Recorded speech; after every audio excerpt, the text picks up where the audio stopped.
Silly season has arrived in the National Hockey League. We've got trades, rumors, and a whole lot more on today's Locked On NHL.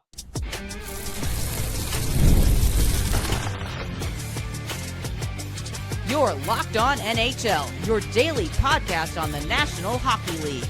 Part of the Locked On Podcast Network, your team every day.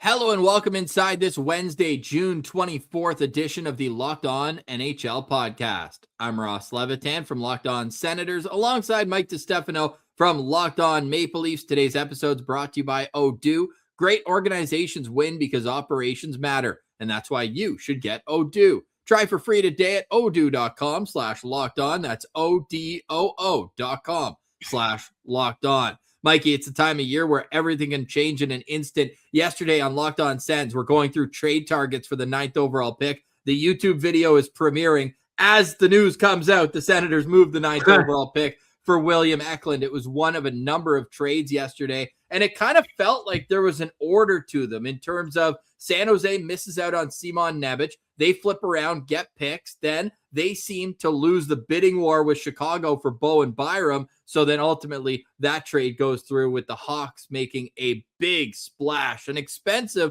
but big splash with Bowen Byram. But we haven't talked since Brady Tkachuk got traded, Mikey. And this is the Battle of Ontario edition of Locked On Senators. I got to ask you from your hater seat there down the 417, the 401. What did you think of the move that sent Brady Tkachuk to Florida?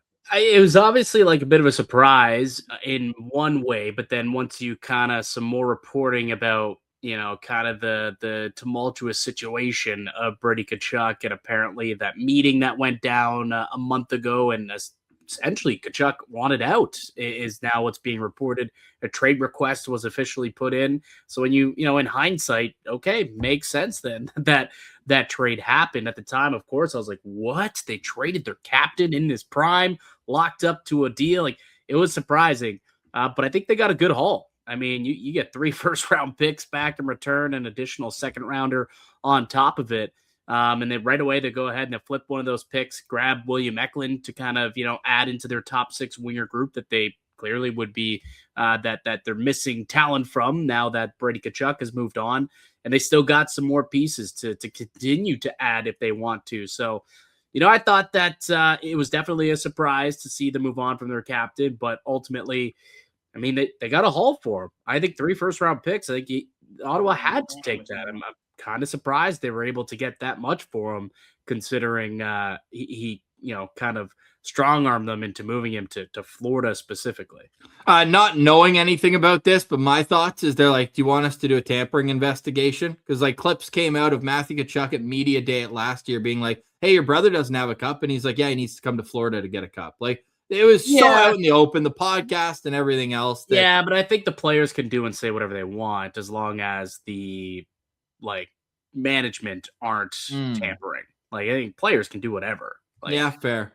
Yeah, but to say that wasn't happening, when Brady was, a traveling Panthers fan for 2 months last year and the year before, I'm sure there was conversations with Bill Zito about, hey, we need to get you up here, and as a bit of a joking jest. And obviously, a couple of years later, that trade comes to fruition. Yeah, a big fall from grace, at least in Ottawa. I mean, the people in town are disgusted and almost feel betrayed by the guy who was supposed to be the face of the franchise and everything else. The cherry on top, or should I say, the cherry that's been stepped on, is the fact that it's a division rival where he goes to, and a team that's window is wide open. If you're a Panthers fan, I mean, it's cup or bust for the foreseeable future. Ottawa gets William Eklund, though, 2 prospects as well. So that trade tree's looking okay. I still don't think the Sens are done with 25th overall pick this year. They can't trade 32nd. So they're a team to watch. And Elliot Friedman's connected them with Mason McTavish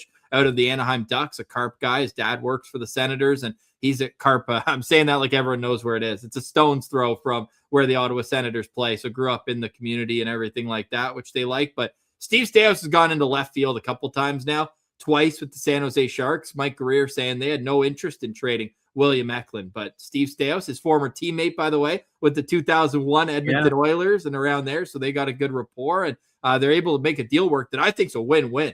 Like, don't make this sound, and I don't think I have, but as though Ottawa fleeced them for William Eklund. 9th overall is a huge price. And if you're San Jose, you now have more flexibility whether to move 2 and 9, one or the other. And if you pick at 9, there will be a good defenseman available. And we know there's no secret that the Sharks need defensemen in their pipeline. So San Jose, I think, with 2 top 10 picks now, and they made that move to move up from 27 to 20, 3 picks in the top 20 for a team that is seemingly coming out of the rebuild. Like that, they're going to be the team to watch for me this week at the draft. No, I agree. And now, especially with like number 4 coming off the board, going to Buffalo, I mean, they could still flip it, I suppose. So it could still be in play. But all of a sudden, it's like, okay, if you want to get into the top 5, feels like number 2 is going to be the most likely way to get there. And you want it. You want it. Yeah, they want greedy. You already got number 1. Yeah. Oh, you're talking about Toronto? Yeah, you want that second pick. Well, yeah, I think that they do. And I think San Jose is a team that you could definitely, try and get there. I know that there was reporting earlier today that Toronto's got something big in the works. Could that be the number 2 overall pick? Possibly. I mean, the reports were they're looking for a top 10 pick if they were to trade Matthew Nyes. And I think when you look at what the returns of Eklund, Kyrou, Brady Tkachuk to a smaller extent, I think it's, and Bowen Byram too, I guess you could throw into that mix as well. I think they could, get a top 10 pick for him. And maybe they would have to add a little bit more to get the number 2 pick. That's a little bit more of a valuable selection.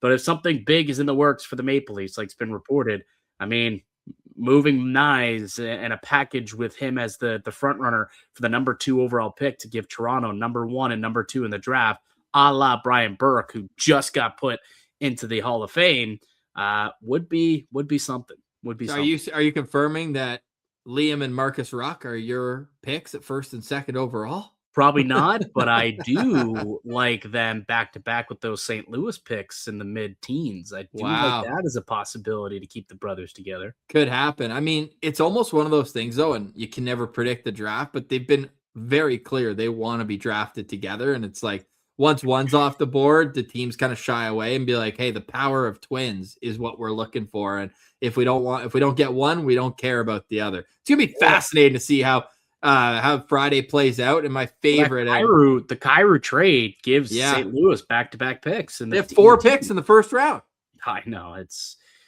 We'll see. I'm curious what they end up doing. Parayko is still available if they want to continue to strip it down. Bennington's still available. Like, that's a team to watch too, right? Like, I think San Jose, Toronto, obviously, and now you kind of add St. Louis into the mix. There's plenty of teams intriguing to me leading up to Friday's NHL draft. And a team that has a very interesting piece is the Dallas Stars. And Pierre LeBrun just reporting right now that it's parallel tracks for Dallas. They're still trying to get in talks with his camp to find common ground on an extension. But at the same time, they're doing due diligence on the trade market. It could go either way. I'm assuming you're referring to Jason Robertson. Yeah, I think I mentioned that. No, I meant to. Didn't say it. Yeah. So with Jason Roberts, like that would be the biggest name to move if he does get traded before the draft. Oh, I mean, yeah, that'd be a big piece. He's big. Is it crazy to say he's a bigger piece than Brady Tkachuk? No, I think it's not crazier to say, but I will say this, because an extension needs to come in play with that, right? For Whereas sure. Tkachuk was already kind of locked in, and that was a different situation. But I'd be curious to see what that deal looks like. Supposedly, there was a report out there that he's looking to make as much as, was it Leon Draisaitl's $14 million AAV? I mean, that seems quite high for Jason Robertson. In my opinion, I would probably assume he comes in a little under that, closer to probably like Mitch Marner's deal or Temi Panarin's contract. I get it that the cap's moving up. So, $14 million today is different than $14 million 3 years ago when Leon signed that deal. But it just seems like a lot of money for Jason Robertson. But somewhere in that, 10 to 12 sweet spot makes a lot of sense to me. Yeah, 3-time 40 goal scorer, Jason Robertson. And it's worth noting, too, his agent, Andy Scott, is also Leon Draisaitl's agent. So right. That's kind of why he wants to get the same number that Leon got for him a couple of years ago.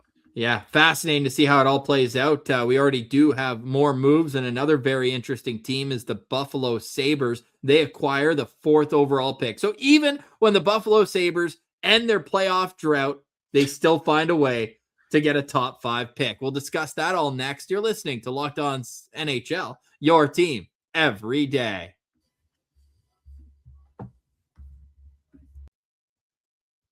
Today's episode is brought to you by our friends over at Kalshi. On Kalshi, you can bet on everything. The World Cup is here, and it's the most electric time in soccer. On Kalshi, you can trade every single match as well as the championship game. So what are you doing? Head there today on Kalshi. It's a prediction market that gives you the keys and gets things done. I'm looking at that Canada-Switzerland match today, and right now, 40% probability is going in favor of Switzerland. I'm on Canada. Of course I am. And I'm doing it all on Kalshi. Canada being there, World Cup heats up. And if Canada gets a draw today, they will be the number 1 seed in their group. On Kalshi, you're trading against peers in a live market, meaning that there's no house. And as the probability changes, you can buy in and out of your position. For a limited time, download the Kalshi app and use code LOCKEDON to get $10 off when you trade 10.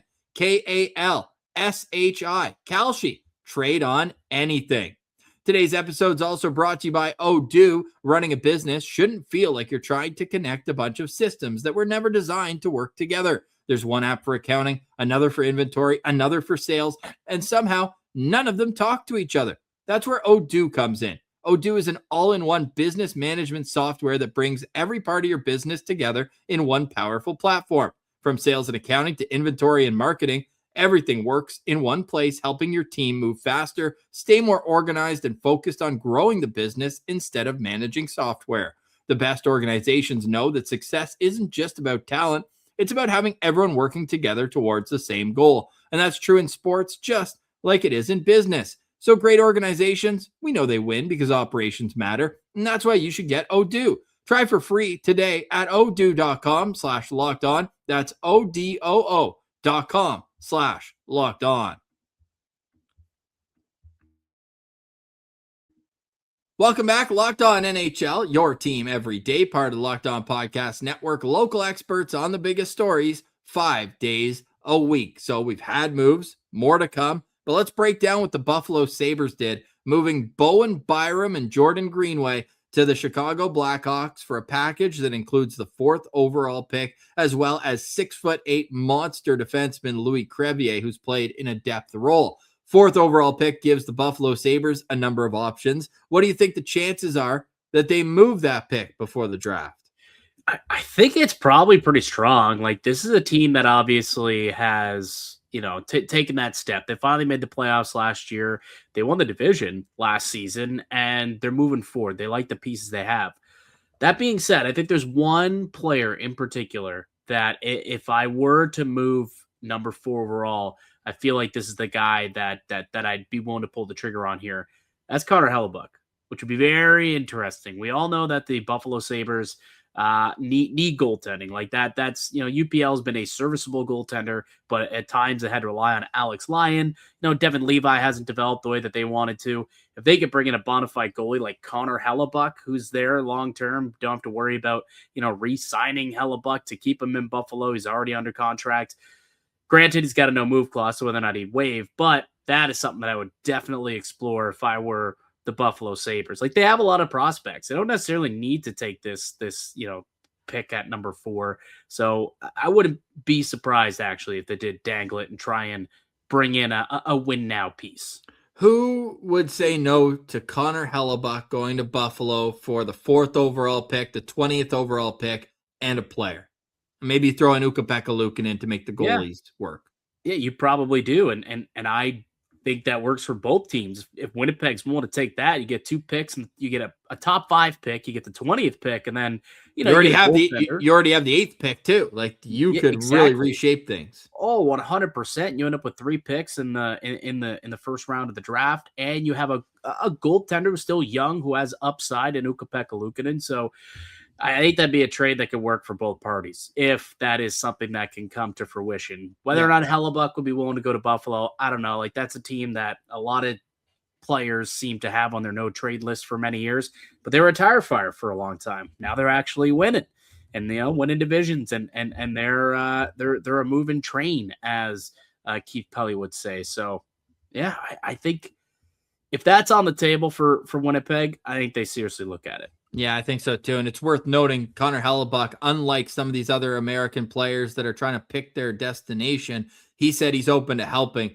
the Winnipeg Jets facilitate a trade. I just think he wants to win, and he doesn't really see eye to eye with what Kevin Cheveldayoff is trying to build with the Winnipeg Jets. But time will tell. That would just make the Atlantic Division even scarier than it already is. The Atlantic Division, it's the best division in hockey, top to bottom. I mean, you look, there's just like so many teams that are coming, that are out of rebuilds, that are young. And then you've got the class of the division that had an off year in Florida. They think they'll be back. It's incredible. And we'll see how this all shakes out with the power. What do you call it? The arms race in the Atlantic Division. What do you think about the trade from Chicago's perspective, betting on Bowen Byram the way they did? Yeah, I thought that it was an interesting deal. Like, I understand how they think that they want to add to their blue line and bringing in a guy like Bowen Byram, who did have a big breakout year last season with the Buffalo Sabres. But man, it just seems like a lot to pay. Like, fourth overall alone may have been enough, but then they added the 45th pick in the draft and a prospect. Well, a quasi prospect. He's 25 years old, but he can play NHL games. He played a big number of games last year, 7 goals, 25 points. Guy's 6'8", Louis Crevier, the somewhat prospect that was included, the player that was included in the deal as well, who could probably play serviceable third pair minutes in Buffalo. So I thought they got an absolute haul. Chicago, to me, gave up too much, like from an overall perspective. I do think they gave up a lot, but I see what they're trying to do. The question, I guess, is like, do they think Bowen Byram is going to end up being a better player in 2 years than whatever defenseman they could have got at number 4? I'm assuming they did their due diligence and came to the conclusion that, yes, he will be. I'm not as sold, though. And that's kind of where I think this trade will definitely, garner a lot of chatter over the next couple of years, kind of watching what Bo Byram becomes compared to, a Chase Reed or a Carson Carroll's. Yeah, and I think when you're looking at it from Chicago's standpoint, I just don't understand what they're betting on at this stage, right? Byram has 1 year until unrestricted free agency. He's going to command a huge salary, and he's never had the responsibility of being a number 1 defenseman as an undersized D. He did have a great year offensively. There were a couple of games I saw against Ottawa. He was dominant. I think he scored the OT winner right before Christmas and was all over the ice all night. Like, he can be a great player. I just think this would be a good deal if there was, let's say, 2 more years after this one at $3 or $4 million, whatever he's making now, as a part of the bridge. But like, you're buying the asset on the verge of him getting much more expensive no matter what, and you haven't seen a full size of play that he can be a number 1 guy. So I would be very hesitant if I was Chicago to pull the trigger, but they got in a bidding war with San Jose. Sharks offered reportedly a package that included 9th, 20th, and another prospect on top of it. So they had to pony up and give up the 4th overall pick. We'll see how that shakes out. Who's on the move next? You're listening to Locked On NHL, your team every day.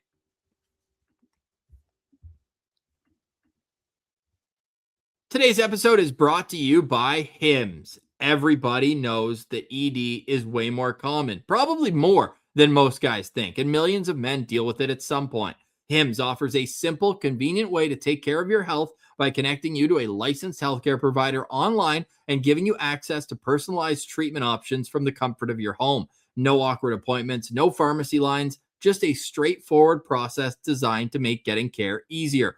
Taking care of yourself shouldn't feel complicated, and Hims makes the process private and easy to navigate. It's healthcare built around your schedule and your comfort.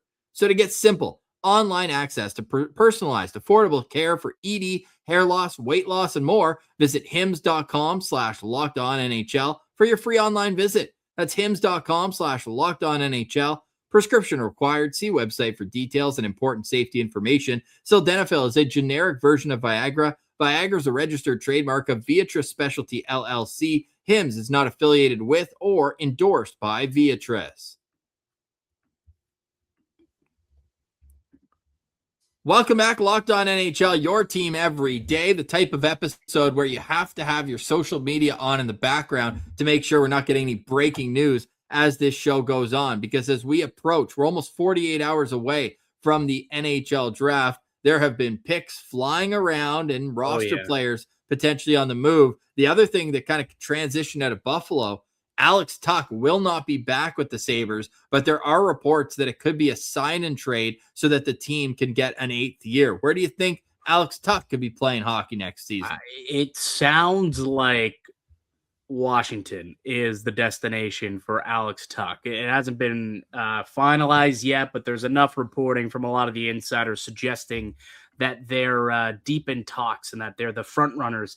Usually when they're identifying specific teams, things are pretty close. And I don't know if you heard the press conference earlier today from Jarmo Kekalainen, who did come out and say not going to be bringing back Alex Tuch. He's going to test the market. So we will be trying to recoup picks and assets via sign and trade or trading his rights. So sounds like Washington has reached out and will be trying to do that. So now you got Washington picking up Jordan Kyrou. They're likely going to land a big piece here on Alex Tuch. What does that mean for Alex Ovechkin though, Ross? Like, do you think they could know something about his future? Interesting. Or they're saying, hey, we brought you a lot of help. Like, we just need you to stand over there on the half wall and score. One more year, pal? Maybe. Possibly. Like, what's their cap situation like? Can they afford to bring back Ovi? Well, I guess he would just say, just give me. Yeah, if you take all the pressure off me, I'd imagine that he'd sign for a discount. You look at it from Washington's standpoint too. Jordan Kyrou waived his no trade clause to go there. Would he have done that without Ovechkin? I think so. It didn't seem like he wanted to be in St. Louis. It was a bit of a rocky relationship there. So I don't know if I look at that as necessarily as my, intuition about Ovi's future. But them loading up on the wings, bringing in, two guys who make quite a bit of money. What does that mean? It could mean nothing. It really well could be what you said, just adding to Ovechkin. But that was just something that I kind of was thinking like, oh, they've made 2 big additions to the top 6. Are they expecting one player not to be there that they're replacing? I don't know. But it sounds like Alex Tuch to Washington is pretty close to happening. Oh, I'm so curious to see how things are going to shake out. By the way, they paid a pretty penny to get Jordan Kyrou. Connor McMichael's a nice player. Yeah, he had in a first round pick last year. He had a great year a couple of years back, but kind of fell off this season. But there's a good ceiling there on McMichael. Yeah, I think so. And the draft kind of running through Washington or St. Louis rather right now with 4 first round picks. Who are some other names you're keeping an eye on this week? Matthew Knies in Toronto seems to be a name that continues to pop up. And I know that in Chris Johnston's recent trade bait board, he had him ranked as the number 3 player on his board and says the more he hears from executives, the more likely it feels like the Leafs are going to move on from Matthew Knies. And, I thought Chicago would have been a good, fit for them to add another skilled power forward to Connor Bedard and try and build out that forward group. They decide to go into defenseman and Bowen Byram. Maybe that's because the Maple Leafs are deep in talks in another team for Matthew Knies. I don't know. Possibly they could be looking at that number 2 overall pick. We kind of talked about that recently. And I think that Knies, instead of going and teaming up with Bedard, you team up Knies with Macklin Celebrini in San Jose. And boy, oh boy, would that ever be a nice little duo. And I think the Leafs will get a haul. So that's one player. We talked about Connor Hellebuck being another one of the players to kind of keep an eye on this week. Sounds like his name continues to pop up in trade talks. Mason McTavish is someone who you talked about a little bit. And there's some other names that have been bandied about over the last couple of weeks. Like, Darnell Nurse's name is still out there and likely to get traded. Owen Tippett's name continues to pop up too in Philadelphia, which kind of is interesting to me. And Dylan Larkin, another guy who wants out of Detroit. There's one interesting name that did pop up in the last few days or so. And you let me know you think the likelihood of this one. I think it's going to be the guy who I have as my number 1 player to watch this week. Zach Werenski? Yep. Really? You like Yep. if you had to put an odds on it for hit like on FanDuel, what do you think that would be? Zach Werenski gets traded. Like you think it's minus money or plus money at this point? Plus 125. So like you think it's damn near 50-50. Yeah. Well, if he's planning on meeting with management after the draft, I just think if anybody is on the draft, fence, like you would think I think that's dumb. What's dumb? Meeting after the draft. Like That's what I mean. The Blue Jackets, you got to know now. 100%, 100%. I'm taking that as my answer. I'm taking that as if you're not 100% sure right now, you're gone. Does he have protection? I'd imagine he has protection. Yeah, I think so. I would think.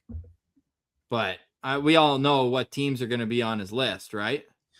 Yeah, all the same teams are on everyone else's list. Anyone that has golf year round. Yep. Now, the only part of this, though, is if they hold him.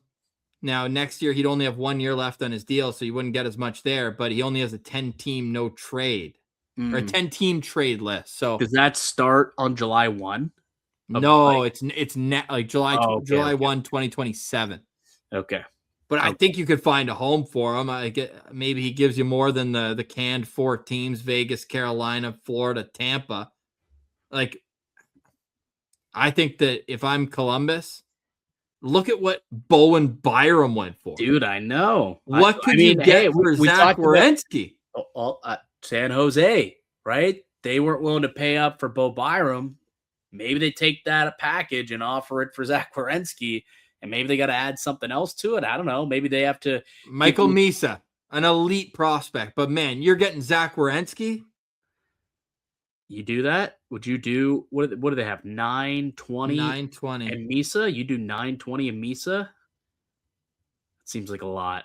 It's a lot. I mean, it's Zach Werenski. I know. But like think about what Quinn Hughes went for, right? Like he didn't go for that. They both 2 years left on their deal. Yeah, like I would look at more so like what Chernyshov, another elite prospect, but not the I think same that tier. would make some more sense, as opposed to Michael Misa. I think that, Wait, is this for 2 or 9? Chernyshov? What about the second overall pick this year? Second overall, Chernyshov, and a lesser prospect. I don't know. And then they still have 9. Yeah. They have. Yeah, that's right. Yeah, I forgot that they. They gave up 20. No, they gave up 20. They had 27, didn't they? No, they got 20 because they. No, they moved back with Buffalo. You're right. They have 27. They have 27. That's why I was confused with the. Yes. So 2, 9, and 27 they have. So if you give up 2 and 27 for Chernyshov for Werenski. Yeah, I mean, that's a great haul. Like, that's not just giving them away. If you're Columbus, you're excited about Chernyshov. You already have your little Russian circle with Marchenko and Dmitry Voronkov. Yeah.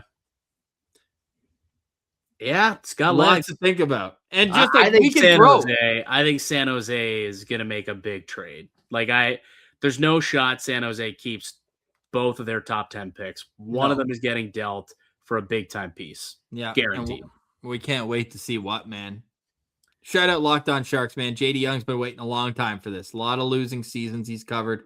That's a team ready to jump. Yeah. Is there an out of left field name that, wouldn't surprise you if he got dealt? I mean, up until recently, Werenski would have been an out and left field name. I'll give you one.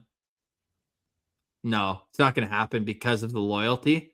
But if I was the Winnipeg Jets, I would be asking around for Mark Scheifele. Ooh, interesting. Yeah. Also locked up. Him and Hellebuck signed their deals at the same time. He's got 5 years left at 8.5. He was top 10 in scoring on an awful team last year. Who do you think are like sellers this year? Like who's going to be selling off? Winnipeg should, but I don't know if they will. A lot of what we've seen hasn't necessarily been like a veteran sell-off. Like you look at all the teams that are like Eklund and Byram, like these aren't veteran sell-off teams. They're young. They're young players that are already established. Established players or guys entering their primes. Like outside of what maybe Vancouver.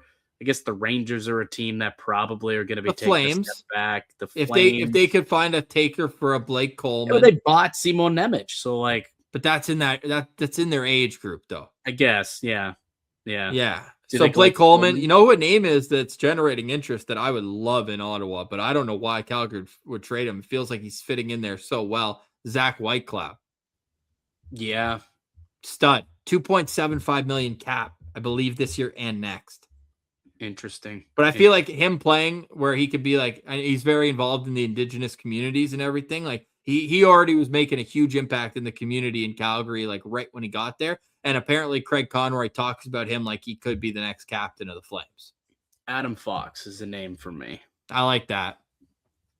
Yeah. San Jose. We're just gonna keep throwing every defense. You know what I mean? Like San Jose, but like Toronto, like possibly could Toronto be in the mix? For Adam Fox. Do you think Toronto's getting Bobrovsky? I heard from somebody close that like it might have happened. Yeah, it might be happening. It sounds like they're very, very intrigued by the opportunity of adding Sergei Bobrovsky. And they had the graphic up. Floating goal. Who had the graphic up? Dude, there's a picture inside Scotiabank Arena, and it said "Welcome, Sergei Bobrovsky." Really? And people are saying like, "Oh, they're just testing out different graphics." But yeah, you see it? Testing out different graphics. Let me see. Maybe I got AI. I don't think I did though, and I have heard that they are very interested. They are interested in Bobrovsky. That is a thing that is definitely happening. I haven't seen it. No, I don't see this photo popping up anywhere. AI. Oh wait, delete it now, but don't think this is AI. Sounds like something somebody posting AI would say. Yeah, like nobody else. Like it's a very random account that has that posted. Yeah. So I don't know. If it happens though, then it definitely was true. Sounds like they're interested though, so it's very possible that it could end up happening. 2 notes to wrap today's show up. One of them from Pierre LeBrun. By the way, in Ottawa in 2022, we had the summer of Pierre, where we thought he did all these great things. Turned out, no. This might be the summer of Pierre LeBrun. Ooh. Pierre LeBrun is on a heater right now. Broke the Brady Tkachuk trade out of thin air. He broke the Nemec trade. And now he's saying he doesn't expect any news will be among Alex Ovechkin before free agency. So we'll wait on that. Darren Dreger, we talked about random names that could pop up. You brought up the Calgary Flames. Just 2 seconds ago, the Flames are trying to move Connor Zary. Oh. So Connor Zary's name being brought up. They're looking for a second-round pick for Zary. That's just a second. He's a good young player. Yeah. I mean, there's a little bit of injury woes there. But, like, I think I'd take a shot at Connor Zary if I'm a team looking for some middle six help. Like, I would absolutely do that. If I'm one of those teams that have, like, an abundance of picks in the top 50, I think it makes sense to give up a second-round pick for that. What do you have last year? 25 points, 27 the year before that. 34 points his rookie season. So he's kind of taken a bit of a downgrade his past 2 years compared to his breakout rookie year. But yeah, I think he's still worth taking a shot. Little undersized, but yeah, I think Connor Zary is worth someone who, needs a little bit of added offense into their kind of bottom 9. I think you could take a shot there. Yeah, let's find out as the days go on. The NHL Draft is this Friday. Stay locked on NHL for everything you need to know. We've got a full first-round mock draft over at Locked On Senators, and our friends over at Locked On NHL Prospects are all over every angle you need going into Friday. Good luck with the first overall pick, Mikey. We'll reset next Wednesday. Our next show is on Canada Day, which is also the opening of free agency. So I'm looking forward to that. I am as well. I'm also looking forward to Friday. I will be in attendance for the Locked On Leafs podcast. So I'll be there in Buffalo when the Maple Leafs make the number 1 pick. Great. And then you'll have all the fallout on Locked On Leafs. You can find me over at Locked On Senators. For now, we pass it over to Thursday's edition of Locked On NHL. Mikey and I will chat with you next week here. We're part of the Locked On Podcast Network, your team every day.